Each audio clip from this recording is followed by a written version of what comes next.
नमस्कार मंडळी, तुम्हाला व तुमच्या परिवाराला हिंदू नववर्षाच्या व गुढीपाडव्याच्या खूप खूप शुभेच्छा. मस्तपैकी पोळ्या खा, पुरी भाजी खा. आम्ही इकडं आता रूमला आहे म्हटल्यावर आम्हाला काहीच नाही, पोळ्या नाही, पुरी भाजी नाही, काही नाही. आमचा गुढीपाडवा असंच जाणार आहे. घरची खूप आठवण येते. माझी मम्मी तर फोन करून मला म्हणते तू घरी नाही तर सणच वाटत नाही. खूप वाईट वाटते इकडं असल्यावर, असं वाटते कधी घरी जाईल. पण आमचे पेपर चालू आहे त्याच्यामुळं घरी पण नाही जाता येणार. आता आम्ही आवरून चालले वागेश्वरला. गाईस, तर आता आम्ही आलो वागेश्वर मंदिरापाशी. बघा, आज गुढीपाडव्यामुळं गर्दी आहे.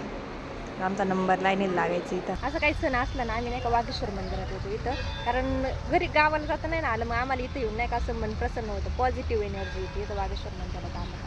वाघोलीकर स्कॅन रिलेटेड, कारण नाही का काय असलं का दुःखी झालं का चला वागेश्वर मंदिराला, हॅप्पी असलं का चला वागेश्वर मंदिराला, काय सण असला का चला वागेश्वर मंदिराला. नाही का माझ्या आईने नाही का माझ्या आवडीचा मेनू बनवलाय घरी आणि त्याचा मला फोटो पाठवलाय. श्रीखंड, पुरी, शाकभाजी, मसाले भात, पापड, लोणचं, एवढं सगळं ताट नाही का डेकोर केलं आणि मला फोटो पाठवला.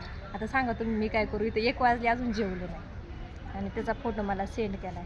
असं तोंडाला पाणी सुटले, पण काय करणार आता, काहीच नाही बोलू शकत. इथं जायचं आता खायला, काहीतरी खायला जायचं बाहेर.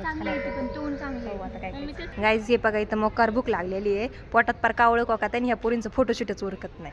हे बघा आता आम्हाला मिसळ दिवस काढायचं, तर आता मिसळ खायची लई भूक लागली. मिसळ तर मिसळ होऊन झालं, एवढा कट्टाळा आलाय ना जाम रूमला जायचा. एवढं ऊन आहे ना बाहेर जाम, खाऊन इथंच बसू वाटत. फॅनखाली मस्त हवे. गाईज हे बघा पाऊस पडायला लागला, उन्हात पाऊस पडतोय.